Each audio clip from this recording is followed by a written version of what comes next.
समरसेन क्रोध में पागल अपनी फूल सी राजकुमारी को अपना विरोध करते हुए देख रहा था। तभी मंत्री ने उसके कान में कहा, सोच क्या रहे हैं महाराज?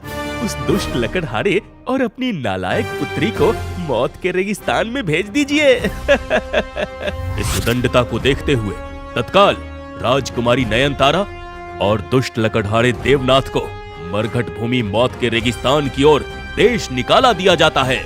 मौत के रेगिस्तान का नाम सुनकर वहाँ उपस्थित सभी के चेहरों पर हवाइयाँ उड़ने लगी। मौत का रेगिस्तान सब जानते हैं, वहाँ से लौटकर वापस आना असंभव है। आज से तकरीबन 6 महीने पहले सेनगढ़ के राजा समरसेन के राज दरबार में। मंत्री जी महाराज, क्या तुमने पूरे नगर के व्यापारियों को बढ़े हुए कर के बारे में बता दिया? जी महाराज, पर कुछ व्यापारियों ने इसका विरोध किया है। अब उनका कहना है उनके उत्पाद पर अन्य राज्यों में सिर्फ 10% कर ही है, वहीं हमारे राज्य में 50%। भला ऐसा अन्याय कहाँ तक सही है महाराज? तुमने उससे बताया नहीं कि राज्य के राजा के रखरखाव और राज्य के विकास के लिए ये कर निर्धारित किया गया है। अधिक कर देने से राजा को अधिक सुरक्षा सुख सुविधा मिलेगी, जिससे वो राज्य के भले के लिए और अच्छे कार्य कर पाएगा। जी महाराज, समझा दूंगा। हालांकि आज कर ना चुका पाने वाले कुछ नागरिकों की और कुछ राज्य के अन्य अपराधियों की पेशी है। महाराज, मैं उन्हें आपके सामने उपस्थित करता हूँ, आप न्याय करिए। उपस्थित किया जाए। सबसे पहले धोती पहने बेड़ियों में जकड़े दुबले पतले 2 व्यापारी लाए गए। ये जीतराम और मीतराम 2 व्यापारी बंधु हैं। महाराज, व्यापार कर ना चुका पाने की स्थिति में आपने इनकी जमीनें और घर गिरवी रखने का आदेश दिया था, पर सब कुछ लेने के बाद भी अभी इनका 1/3 कर बचा हुआ है। दया करें सरकार, पिछले वर्ष की मंदी की वजह से मेरा सब कुछ पहले ही छिन चुका है, इसलिए कर नहीं चुका पाया महाराज। नया व्यापार शुरू करते ही सारा कर भर दूंगा। किसी तरह की दया का प्रावधान नहीं है हमारे राज्य में। जितना कर लगता है उतना चुकाना पड़ेगा मंत्री। जी महाराज, इन्हें बंदी बनाकर राजमहल के कार्यों में लगा दो, जैसे गेहूं पीसना, तेल निकालना, अस्तबल की सफाई करना इत्यादि। जब तक इनके इस वर्ष का कर चुकता ना हो जाए, इनके साथ किसी तरह की दया नहीं होगी। इन्हें ले जाओ और दूसरे अपराधी को ले आओ। जीतराम और मीतराम गिड़गिड़ाते रहे, मगर उनकी एक न सुनी गई। फिर अगली बारी राज्य के धूर्त जमींदार की आई। महाराज, अगले अपराधी जमींदार अमर सिंह हैं, जिन पर गरीब किसानों की जमीन हड़पने, उधार पैसे देकर मनमाना ब्याज वसूलने और लोगों को पीटने का जुर्म है, जिनकी शिकायत गरीब बुढ़िया माई जमुनी देवी ने की है। महाराज, मैंने जमींदार अमर सिंह से अपनी अनाथ पोती की शादी के लिए मात्र 10 चांदी की मोहरें उधार ली थी, जिसके बदले इस निर्दयी ने मेरे पुरखों की जमीन, मेरा घर, सब कुछ छीन लिया। न्याय हो महाराज, न्याय हो। समरसेन कुछ सोचता, तब तक मंत्री ने उसके कानों में धीरे से कहा, महाराज, ये जमींदार अमर सिंह आपके राज्य के लिए 2 गुना कर देता है और समय समय पर आपको मूल्यवान उपहार भी देता है, तो न्याय सोच समझकर कीजिएगा। जमुनी देवी, पूरे समय में अमर सिंह ने तुम्हें उधार देकर कोई अन्याय नहीं किया है। अगर उसकी ऐसी शर्त थी कि उधार ना वापस करने की स्थिति में वो सब कुछ अधिकृत कर लेगा, तो ये उसका अधिकार है। और रही बात तुम्हारी, तो अब तुम्हारे आगे पीछे कोई नहीं है। उस संपत्ति का भला तुम क्या करोगी? तुम चाहो तो जब तक जीवित हो हमारे राजमहल में दासी के तौर पर सेवा दो और बदले में भोजन और कपड़े लेती जाओ। इतना निर्दयी न्याय सुनकर जमुना देवी रोते हुए वहाँ से चली गई। पीछे से अमर सिंह समरसेन के नाम का जयकारा लगाने लगे। महाराज समरसेन की जय! महाराज समरसेन की जय! शाम के समय राज्य में रहने वाला गरीब लकड़हारा देवनाथ लकड़ियां काटकर राजमहल के लिए ले जा रहा था। फिर बाजार में पहुंचकर गट्ठर रखकर वो सुस्ताने लगा। तभी उसने लोगों की बातें सुनी। अरे तुम लोगों ने सुना आज अपने राजा का न्याय? अरे उसे न्याय मत बोलो भाई, वो सरासर अन्याय है, अन्याय। ऐसा पापी राजा ईश्वर किसी भी राज्य को ना दे। सही कहा भैया, राज्य में न रोजगार है, न उत्तम शिक्षा और न ही स्वास्थ्य व्यवस्था।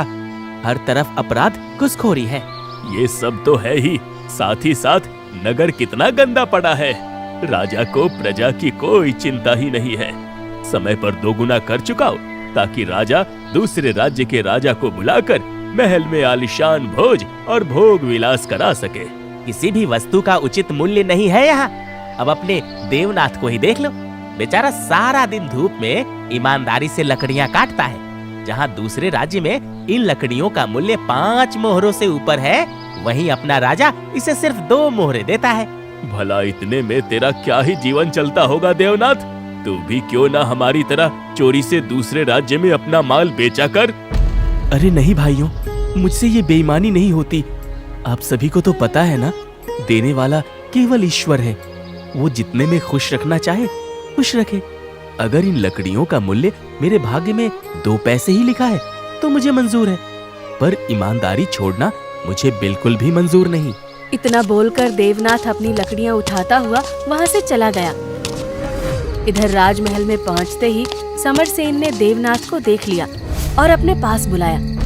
अरे आओ आओ मेरे ईमानदार देवनाथ, आज कितनी लकड़ियां काटी? महाराज, वही पूरे 4 गट्ठर। बहुत बढ़िया, ये लो अपने आज की कमाई। तुमसे ईमानदार और सच्चा इंसान मेरे राज्य में दूसरा नहीं है देवनाथ। मैं तो तुम्हारी ईमानदारी के किस्से राजसभा में भी गर्व से सुनाता हूँ। ये तो आपका बड़प्पन है महाराज। मैं तो सिर्फ अपने स्वर्गवासी माता पिता के संस्कारों का पालन करता हूँ। बहरहाल मैंने तुम्हें एक जरूरी काम से बुलाया है। आदेश करिए महाराज। आज मेरी इकलौती बेटी राजकुमारी नयनतारा ने दूसरे राज्य के राजकुमारियों को शाही भोज पर बुलाया है, तो तुम्हें सारा प्रबंधन संभालना है। बदले में मैं तुम्हें 1 मोहर अधिक दूंगा। क्या तुम करोगे? राजशाही प्रबंध संभालने के लिए यह रकम बहुत ही कम थी, मगर देवनाथ ने इस काम को अपनी जिम्मेदारी समझते हुए खुशी से स्वीकार कर लिया। देख देवा, सारा कार्यक्रम राजमहल के बगीचे में होना है। तुझे बगीचा खूब सुंदर सजाना है और खान पान बिल्कुल स्वादिष्ट होने के साथ साथ सारी व्यवस्था शाम होने से पहले हो जानी चाहिए, समझा? जी मंत्री जी, हो जाएगा। देवनाथ ने सारा दिन जी तोड़ मेहनत की और शाम होते होते बगीचे को अपनी रचनात्मकता से इतना सुंदर सजा दिया कि हर कोई बस देखता रह गया। शाम के समय जब नयनतारा सहित सभी राजकुमारियों ने इतना सुंदर बगीचा देखा तो कहा, अरे वाह नयनतारा, इतना सुंदर बगीचा तो मैंने अपने जीवन में कभी नहीं देखा। ये रोशनी, ये कपड़ों से सजाया गया मंडप, ये मूर्तियाँ जैसे बोल उठेंगी और ये सुंदर फव्वारे अद्भुत हैं। नयनतारा, उस कारीगर को बुलाओ जिसने इस बगीचे को सजाया है। हम उसे अपनी ओर से इनाम देना चाहते हैं। देवनाथ को बुलाया गया और वो जैसे ही आया, राजकुमारियों ने कहा, वाह प्रतिभाशाली पुरुष, आपके हाथों में तो जादू है। आपने सारी व्यवस्था में 4 चांद लगा दिए हैं। इतना बोलकर राजकुमारी देवनाथ को हथेली भरकर सोने की मोहरे देने लगी। देवनाथ ने हाथ जोड़ते हुए कहा, आपने मेरी कला का सम्मान किया राजकुमारी जी, यही मेरा असली इनाम है। वैसे भी आप लोग हमारी भी मेहमान हैं, तो सेवा के बदले मैं मूल्य लूं, नीति ये नहीं सिखाती। मुझे इस साज सज्जा का मेहनताना राजा साहब से मिल चुका है। अब आप लोग आनंद लें और मुझे आज्ञा दें। इतना बोलकर देवनाथ वहाँ से चला गया। नयनतारा देवनाथ को देखती रह गई। अगले दिन अपने कक्ष में बैठी हुई नयनतारा चंद्रमा को देखते हुए अपने आप से ही बातें कर रही थी। उफ, प्राणनाथ, मैं आपको अपनी स्मृति से निकाल नहीं पा रही हूँ। जैसे चकोर जन्मांतर से चंद्र के प्रेम में समर्पित है, वैसे ही मैं, हे देवनाथ, आपकी ईमानदारी, सज्जनता, कलात्मकता और सुंदरता को देखकर समर्पित हो चुकी हूँ। मैं आपकी हूँ देवनाथ। अब हर रोज जब भी देवनाथ राजमहल आता, नयनतारा किसी न किसी बहाने से उसके करीब जाने की कोशिश करती।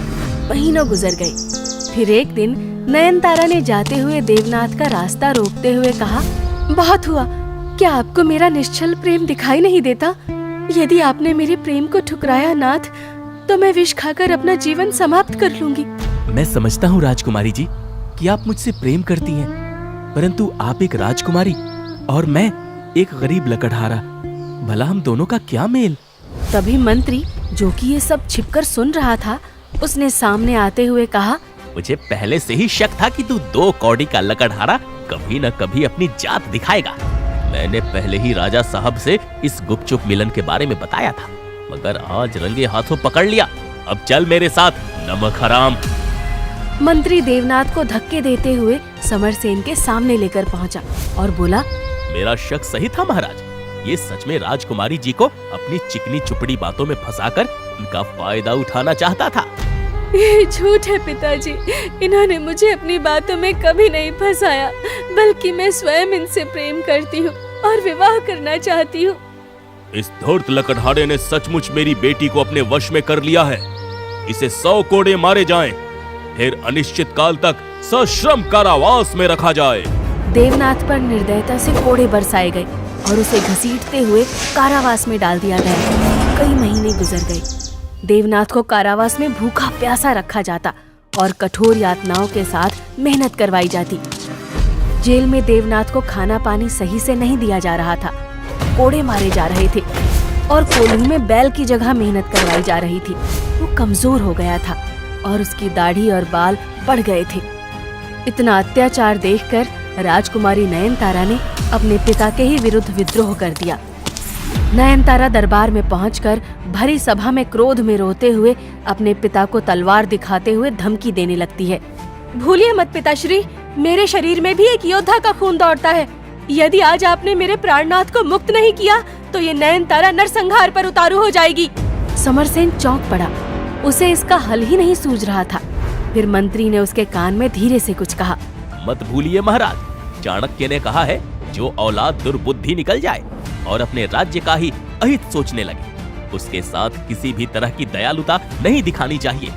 इसलिए मेरी मानिए, यदि आप अपने आप को और राज्य को सुरक्षित रखना चाहते हैं तो राजकुमारी जी को उस लकड़हारे के साथ मौत के रेगिस्तान की तरफ देश निकाला दे दीजिए। हाँ।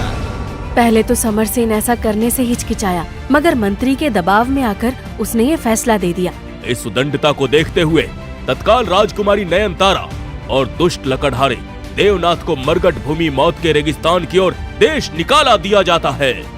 मौत के रेगिस्तान का नाम सुनकर वहाँ उपस्थित सभी के चेहरों पर हवाइयाँ उड़ने लगी, क्योंकि सभी जानते थे कि वहाँ से कोई बचकर नहीं लौट सका था। देश निकाला के बाद नयनतारा और देवनाथ आग जैसे रेगिस्तान में पैदल चल रहे थे। वो दोनों काफी दूर निकल आए थे। प्राणनाथ, अब मैं और आगे नहीं चल सकती, हमें लगता है हम यहीं मर जाएंगे। पानी, पानी। हमारी किस्मत में यही लिखा है राजकुमारी जी, तो यही सही। आखिर उन्हीं को कौन टाल सकता है। आखिरकार दोनों चक्कर खाकर एक जगह पर गिर पड़े। तभी देवनाथ को बालू में दबी हुई एक सुनहरे रंग की थैली मिली, जिसके अंदर कुछ था। राजकुमारी जी, इस थैले में कुछ है। आश्चर्य, ये तो ठंडे पानी से भरा पात्र है।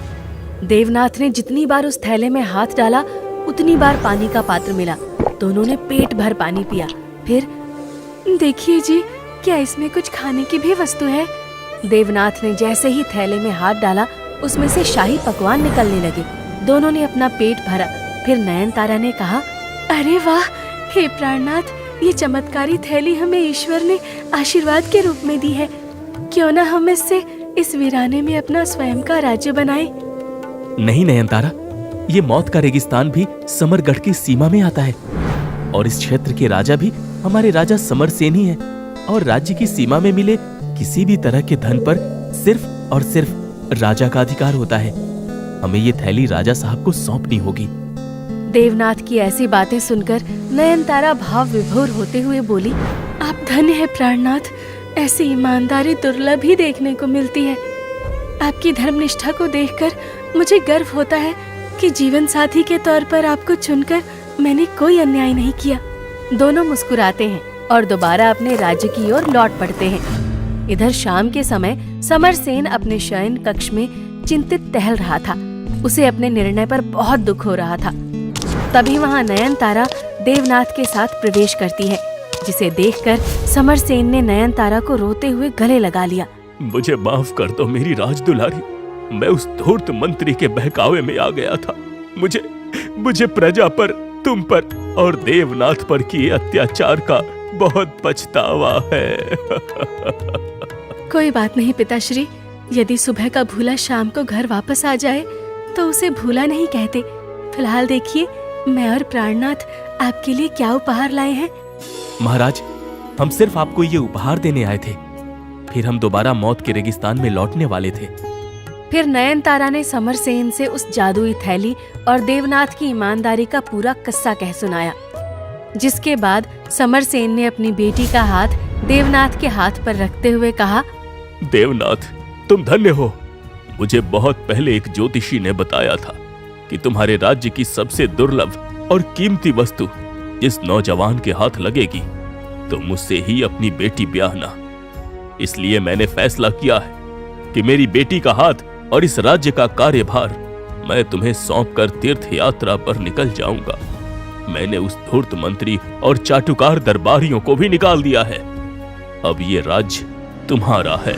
अगले दिन राजा समरसेन ने बाजे गाजे के साथ देवनाथ और नयनतारा का विवाह किया और कुछ दिनों बाद तीर्थ यात्रा पर निकल गए। फिर इधर एक रात देवनाथ और नयनतारा ने जैसे ही उस जादुई थैली को संभाल कर रखने की कोशिश की, वो थैली गायब हो गई और एक भविष्यवाणी हुई। हे ईमानदार मनुष्य, तुम्हारी ईमानदारी से प्रसन्न होकर प्रकृति ने कठिन समय हेतु तुम्हें ये चमत्कारी थैली आशीर्वाद स्वरूप दी थी, किंतु ये कुछ समय के लिए थी। असली चमत्कारी शक्ति तो हे दिव्य पुरुष तुम्हारी ईमानदारी और सहृदयता है, जिसे सदैव बनाए रखना। देवनाथ और नयनतारा ने उस आवाज को प्रणाम किया और एक दूसरे को देखकर मुस्कुरा दिए।